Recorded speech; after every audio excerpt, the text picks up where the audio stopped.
High, পারিজাত ভৌমিক। ইউটিউবে আমি last যে শর্টসটা আপলোড করেছিলাম সেখানে আমি বলেছিলাম যে আমার জীবনে এত প্যারানর্মাল সমস্যা কেন আছে।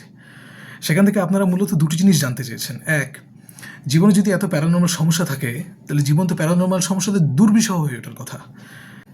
অনেকে যারা এই শর্টস হওয়ার অনেক আগে থেকে আমাকে চেনেন অথবা আমাকে অনেক দিন ধরে ফলো করছেন তারা জানেন যে যখনই আমি কোনো প্যারানর্মাল ব্যাপারে প্রতিকার করার চেষ্টা করছি, সেটা আমার সাথেই জড়িত হোক অথবা অন্য কারোর বাড়িতেই জড়িত হোক, তখনই আমার বড় বড় অ্যাক্সিডেন্ট হয়েছে, খুব রক্তপাত হয়েছে। বেশ কয়েকদিন করেই আমি হাসপাতালে ভর্তি ছিলাম, তারপরে ফিরেও চলে এসেছি। রিসেন্টলিও আমি যখন বলছি তখন আমার পায়ে একটি ক্ষত আছে, আমার 2 দিন আগে সেলাই কাটা হয়েছে। দ্বিতীয় যে প্রশ্ন সেটা হলো গিয়ে এর সমাধান কী। তা আমি দুটো প্রশ্নের উত্তরই একটি মাত্র লাইনে দেবো, যে লাইনটি শ্রীমদ্ ভাগবত গীতার 8th অধ্যায়ের 58 নম্বর শ্লোকের প্রথম লাইন। ভগবান বলছেন, মচ্চিত্ত সর্বদুর্গানি মত প্রসাদাত্তরিশ্বাসী। মচ্চিত্ত সর্বদুর্গানি, যে জীবাত্মার চিত্ত আমার উপরে সর্বদা একনিষ্ঠ থাকে, আমি তাকে সমস্ত বিপদের থেকে দুর্গের মতো করে রক্ষা করি। জীবনে যতবার কোনো লৌকিক অথবা অলৌকিক সমস্যা আমি পড়েছি, স্বভাবসিদ্ধভাবে আমি আমার হৃদয়ে যে পদ্ম চরণ দুটি আছে সেই চরণে একনিষ্ঠ থেকেছি। শুধুমাত্র বিপদের সময় কেন, বিপদের আগেও একই রকমভাবে থেকেছি, বিপদের পরেও একই রকমভাবে থেকেছি। এবং তিনি সত্যি দুর্গের মতো আমাকে আগলে রেখেছেন। যেখানে আমার প্রাণ নাশ হতে পারত, যেখানে আমার বিরাট বড় ক্ষয়ক্ষতি হয়ে যেতে পারত, সেখানে অনেক অল্পের উপর দিয়ে চলে গেছে। এবার আপনারা বলতে পারেন যে তাহলে তো একটা আঁচড়ও পড়তো না যদি সেরকমভাবে দুর্গ হতো। এর দুটো কারণ আছে। এক, আমার নিজের কিছু কর্মফল। 2 নম্বর হলো, যদি সত্যি ভক্ত প্রহ্লাদের মতো আমি ষড়রিপু জয় করে উঠতে পারতাম, তাহলে আমি গ্যারান্টি দিচ্ছি একটা আঁচড়ও পড়তো না। তার নামও মুখে আনার যোগ্যতা তো আমার নেই। ষড়রিপুর সাথে লড়াই চলছে। আমিও কিন্তু আপনাদের মতো অত্যন্ত সাধারণ একটি মানুষ। আমার কথা শুনে কিন্তু এরকম একদমই ভাববেন না যে আমি বিরাট বড় মহাত্মা সুখদেব হয়ে গেছি, তা নয়। কিন্তু আমিও আর 5টা সাধারণ মানুষের মতো অত্যন্ত ষড়রিপু সম্পন্ন একটি ব্যক্তিত্ব। আমার নেচারের মধ্যেও কিন্তু ষড়রিপুর প্রভাব ছত্রে ছত্রে আছে। ভগবান গীতাতে বলেছেন না যে বুদ্ধির সাথে কাজ করো, ইন্দ্রিয় সংযম করার চেষ্টা। তো সেই ষড়রিপুর সাথে লড়াই করার, বুদ্ধি দিয়ে সে ষড়রিপুকে কন্ট্রোল করার যে চেষ্টা, সেটা আমি প্রতিনিয়ত করে যাচ্ছি। 90% আমি ফেল হচ্ছি, 10% আমি সাকসিড হচ্ছি। আশা করি পার্সেন্টেজটা বাড়বে সাকসিড করার। আর দ্বিতীয় প্রশ্ন উত্তর সমাধান, তাই তো? মত প্রসাদাত্তরিশ্বাসী, যার উপরে আমি প্রসন্ন হই, তিনি আমার কৃপা থেকে সমস্ত সংকট, সমস্ত বাধাবিঘ্ন অতিক্রম করে ঠিক বেরিয়ে আসতে পারেন। হয়তো একটু সময় লাগবে, কিন্তু তিনি বেরিয়ে আসতে পারেন। কী করে বেরিয়ে আসেন?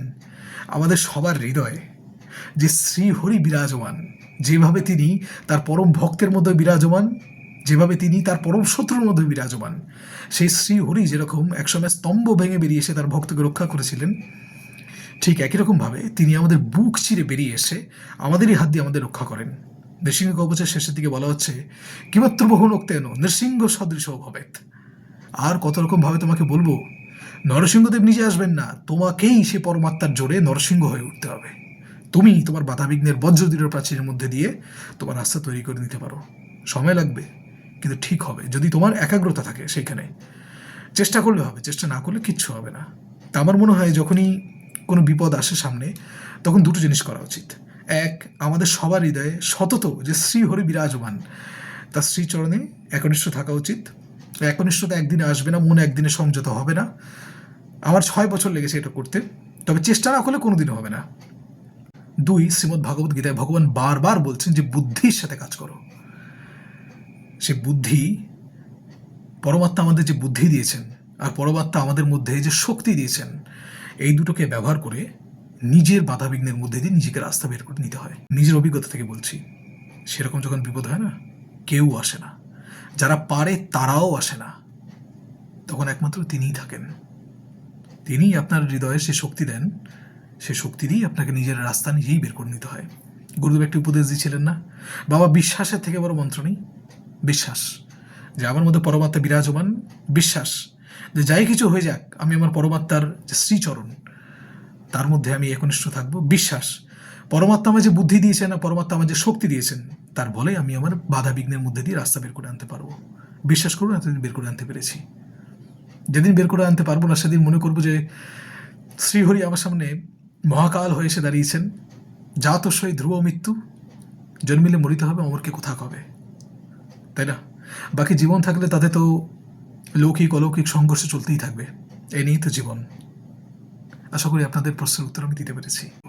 যার আগে শ্রী চৈতন্যকে উদ্ধৃত করে আমি একটি কথা বলবো, কীর্তনীয় সদা হরি। যে হরি শ্রীমদ্ ভাগবত গীতা 10ম অধ্যায়তে বলছেন, আমি শঙ্কর, আমি ব্রহ্মবিদ্যা, আমা হতে সব উৎপন্ন, আমাতেই সব বিলীন। মানে আমি কালী, আমি শক্তি, আমি শিব। সেই শ্রীচরণে একনিষ্ঠ থাকলে একদিন না একদিন মানুষের বাধাবিঘ্ন কাটিয়ে উঠতে পারে। যদি আমি কাটিয়ে উঠতে পারি, তাহলে সবাই কাটিয়ে উঠতে পারে। নমস্কার।